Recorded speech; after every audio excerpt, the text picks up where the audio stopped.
Vote মানে শুধু বুথে লাইন দিয়ে দাঁড়ানো নয়, সময়ের সঙ্গে বদলেছে ভোট দেওয়ার পদ্ধতিও। বিশেষ করে বয়স্ক, অসুস্থ বা শারীরিকভাবে যারা অক্ষম সেই সমস্ত ভোটারদের জন্য চালু হয়েছে হোম ভোটিং ব্যবস্থা। এই ব্যবস্থার মূল লক্ষ্য ছিল যারা বুথে যেতে পারেন না তাদের গণতান্ত্রিক অধিকার নিশ্চিত করা। কিন্তু বাস্তবে এই ব্যবস্থাই এখন রাজনৈতিক বিতর্কের কেন্দ্রে। কোচবিহার জেলার তুফানগঞ্জ ২ নম্বর ব্লকের শালবাড়ির ২ গ্রাম পঞ্চায়েত এলাকায় হোম ভোটিং চলাকালীন এক ঘটনাকে ঘিরে শুরু হয়েছে তীব্র রাজনৈতিক চাপানুতোর। অভিযোগ উঠেছে হোম ভোটিংয়ের সময় ভোটারদের প্রভাবিত করার চেষ্টা করা হয়েছে এবং সেই অভিযোগের কেন্দ্রবিন্দুতে রয়েছেন স্থানীয় একজন রাজনৈতিক নেতা।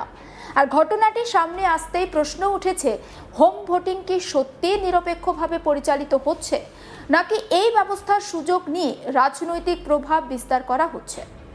অভিযোগ অনুযায়ী শালবাড়ি ২ গ্রাম পঞ্চায়েতে তৃণমূল কংগ্রেসের অঞ্চল সভাপতি মিলন বর্মন নাকি নির্বাচন কমিশনের দলের সঙ্গে ঘুরে ঘুরে বাড়ি বাড়ি পৌঁছচ্ছিলেন।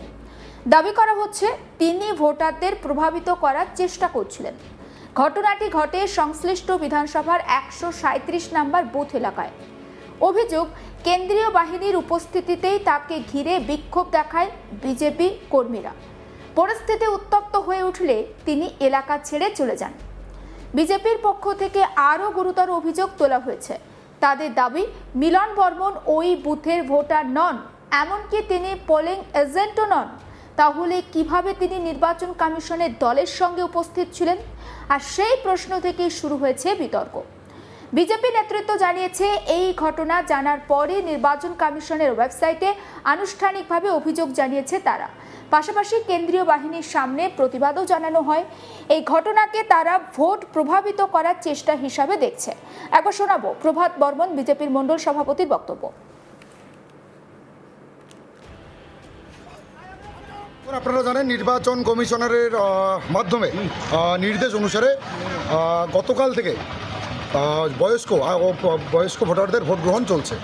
যথারীতি শালবাড়ি 2 এর তৃণমূল হারমাত অঞ্চল সভাপতি মিলন বর্মন, ও পোলিং এজেন্টও না, ও বিএলও না, ও পোলিং প্রিসাইডিং অফিসারের সাথে সেন্ট্রাল বাহিনীর সাথে ভোটারদের বাড়ি বাড়ি যাচ্ছে, ধমকাচ্ছে, ভোটারদের প্রভাবিত করার চেষ্টা করছে, ভোটারদের বাড়ি বাড়ি গিয়ে ভোট গ্রহণে বাধা সৃষ্টি করার চেষ্টা করছে। আমি খবর পাওয়া মাত্র সেখানে গেলাম, প্রিসাইডিং অফিসারকে বললাম, উনি এখানে আপনাদের সাথে কেন? তো তৃণমূল হারমাত, তৃণমূলের অঞ্চল সভাপতি। আমি সেন্ট্রাল বাহিনীকে একই প্রশ্ন করি, ওনারা বলে আমরা তো জানি না, উনি আমাদের সাথে সাথে চলছেন।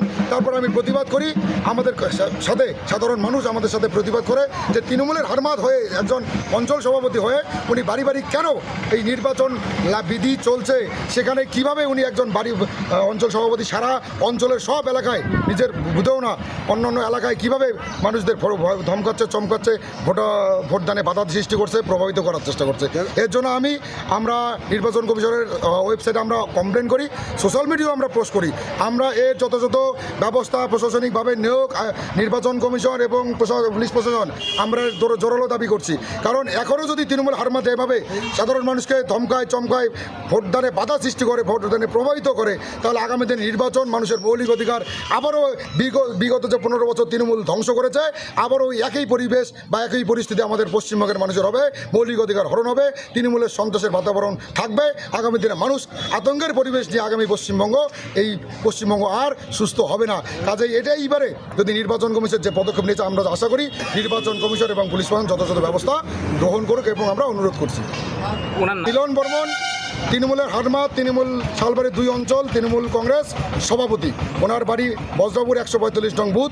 উনি 146 নং বুথে ঢুকেও এরকম প্রভাবিত করেছে, 137 বুথে করেছে। 137 বুথে আমরা প্রতিবাদ করাতে আমরা কমপ্লেন দেওয়ার পরে উনি এখন কোথায় জানি না, উনি পালিয়ে বেড়াচ্ছে, এখন এলাকায় নেই, এই এলাকায় বা কোথাও বা লুকিয়ে আছে হয়তো। কিন্তু আমরা চাই এটা ব্যবস্থা গ্রহণ করুন।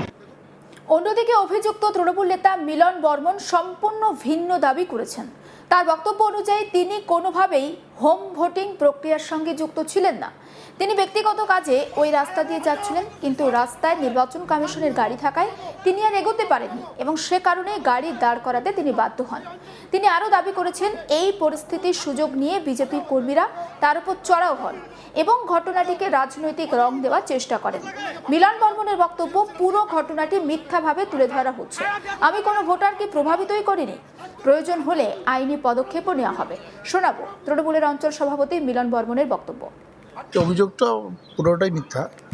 আমি শালবাড়ি টুর অঞ্চল সভাপতি তৃণমূল কংগ্রেসের। আমি প্রতিদিনের মতো বিভিন্ন এলাকায় আমাদের কর্মীদের সঙ্গে যোগাযোগ এবং যেহেতু ভোট আসছে তাদের সঙ্গে সংযোগ রাখতে হয়।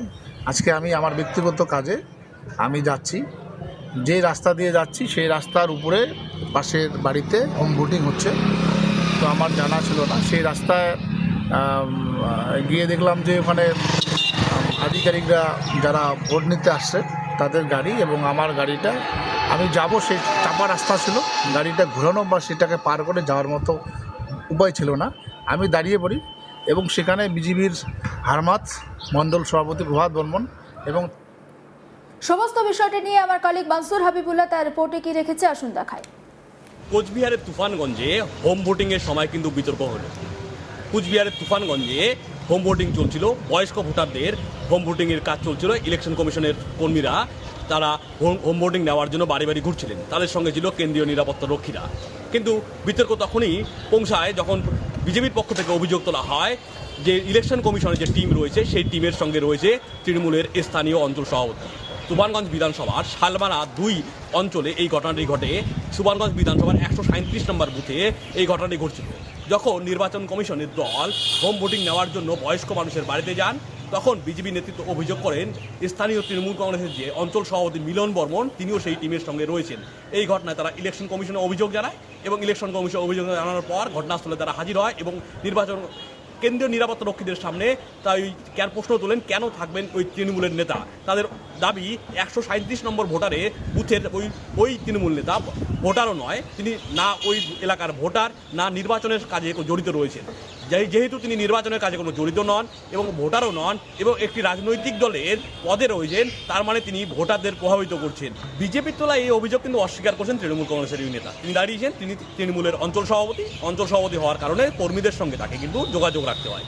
এই যোগাযোগ রাখার জন্য তাকে বিভিন্ন জায়গায় যেতে হয় এবং তার ব্যক্তিগত কাজও থাকে। তিনি তার ব্যক্তিগত কাজ সারার জন্য ওই রাস্তা দিয়ে যাচ্ছিলেন, তিনি জানতেনও না ওই রাস্তায় হোম ভোটিংয়ের কাজ চলছিল। তিনি যখন রাস্তা দিয়ে পার হচ্ছিলেন তখন দেখতে পান নির্বাচন কমিশনের অনেকগুলি গাড়ির বহর রয়েছে, যার ফলে তাদেরকে ওভারটেক করে যাওয়া তার পক্ষে সম্ভব হচ্ছিল না। যেহেতু তার পক্ষে তাদেরকে ওভারটেক করে যাওয়া সম্ভব হচ্ছিল না, তিনি গাড়িটি দাঁড় করান। সেই সময় বিজেপি নেতাকর্মীরা এসে তাকে ঘিরে বিক্ষোভ দেখায়। তিনি জানতেনও না সেখানে হোম ভোটিংয়ের কাজ চলছে এবং তাকে মিথ্যা দোষারোপ দেওয়া হচ্ছে। যেহেতু তারা তাকে ঘিরে স্লোগানিং করা শুরু করেন, তিনি স্থানীয় ওই এলাকা থেকে চলে যান। তিনি বলছেন যে বিজেপি যে মিথ্যাচার করে তার প্রমাণ তার ঘটনাকে ঘিরেই কিন্তু হলো এবং তার বিরুদ্ধে তিনি আইনি ব্যবস্থা নেবেন। এই ঘটনা কিন্তু ঘটেছে। কিন্তু বিজেপি যে রয়েছেন মণ্ডল সভাপতিরা, তারা কিন্তু এই তৃণমূল নেতার এই সাফাই মানতে নারাজ। তারা স্পষ্ট জানিয়েছেন যে হোম ভোটিং চলাকালীন নির্বাচন কমিশনের প্রতিনিধিরা থাকবেন, নির্বাচন কমিশনের মাইক্রো অবজারভার থাকবেন, প্রিসাইডিং অফিসাররা থাকবেন, ভোট কর্মীরা থাকবেন এবং ভোটারকে চিনিয়ে দেওয়ার জন্য কিন্তু স্থানীয় বিএলও থাকবেন। এর বাইরে অন্য লোক থাকতে পারে না এবং তাদের নিরাপত্তা দেওয়ার জন্য কিন্তু কেন্দ্রীয় নিরাপত্তা রক্ষীরা থাকবেন এবং রাস্তা চিনিয়ে দেওয়ার জন্য রাজ্য পুলিশের একজন কর্মচারী থাকবেন। এই হচ্ছে নিয়ম। সেখানে কিন্তু অন্য এলাকার লোক থাকতে পারে না। যদি অন্য এলাকার লোক থাকে তাহলে সেই ভোটারকে প্রভাবিত করার ব্যাপার থাকে। আমরা যখন হোম ভোটিং শুরু হচ্ছিল কোচবিহারে, তখন কিন্তু আমরা নির্বাচন কমিশনের মাইক্রো অবজারভারের সঙ্গে কথা বলেছিলাম। মাইক্রো অবজারভার স্পষ্টভাবে আমাদের জানিয়ে দিয়েছিলেন যে নির্বাচন কমিশনের কর্মচারীরা থাকবেন যারা ভোট গ্রহণ করবেন, presiding officer, first polling, second polling সহ বিভিন্ন কর্মচারীরা এবং স্থানীয় বিএলও থাকবেন। সেই বিএলও সেই ভোটারকে চিহ্নিত করবেন। বিএলও যখন চিহ্নিত করবেন তারপরে কিন্তু যারা রয়েছেন প্রিসাইডিং অফিসার, মাইক্রো অবজারভার, তারাও চিহ্নিত করবেন। তারপর যখন কনফার্মেশন হয়ে যাবে যে ওই ব্যক্তি সেই ভোটার যার নাম বা যার হোম ভোটিং হওয়ার কথা, তারপরে কিন্তু ভোটদান প্রক্রিয়া শুরু হবে। ভোটদান প্রক্রিয়া শুরু হওয়ার পর প্রয়োজনীয় একাধিক কাগজপত্র রয়েছে, সেই কাগজপত্রে সই সাবুত হওয়ার হবে। সই সাবুত হওয়ার পরে তিনি যে অবস্থায় ভোট দিতে সুবিধা বোধ করেন, কেউ দাঁড়ানোর মতো অবস্থায় থাকেন না। অনেক ক্ষেত্রে আমরা দেখলাম যারা হাঁটতে পারেন না তারা বসে রয়েছেন। যেখানে তিনি বসেছিলেন সেখানে নির্বাচন কমিশন একটি কক্ষ তৈরি করেন। সেই কক্ষের মধ্যে তিনি তার ভোট দেন এবং সেই ভোট গোপন দেওয়ার পরে সেটা খামবন্দি করা হয় এবং তার সামনে সিল করে ব্যালট বাক্সে রাখা হয়। এটাই হচ্ছে নিয়ম। এবং রাজ্য সরকারের যে কর্মচারী থাকেন, সেই রাজ্য সরকারের কর্মচারী কিন্তু যখন ভোট গ্রহণ প্রক্রিয়া চলে সেখানে আসতে পারেন না। তিনি শুধু বাড়ি চিনিয়ে দেওয়ার পরে বাড়ি থেকে দূরে থাকেন এবং কেন্দ্রের নিরাপত্তা রক্ষীরা যারা থাকেন তারা কিন্তু নিরাপত্তার জন্য ওইখানে দাঁড়িয়ে থাকেন এবং ওই ভোটারের নিরাপত্তা দেন এবং ভোট কর্মীদের নিরাপত্তা দেখেন এবং ব্যালট বাক্স তার নিয়ে যে রয়েছে তার নিরাপত্তা দেখেন। সেখানে রাজনৈতিক দলের কোনো ব্যাপারের মাইক্রো অবজারভার কিন্তু আমাদের কোনো জানার নেই। তা প্রশ্ন উঠছে যে তাহলে তৃণমূলের অঞ্চল সভাপতি কীভাবে থাকতে পারে, সেটা নিয়ে কিন্তু প্রশ্ন উঠছে। সমস্ত আপডেটের জন্য নজর রাখুন আজ তাক বাংলায়, সাবস্ক্রাইব করতে ভুলবেন না।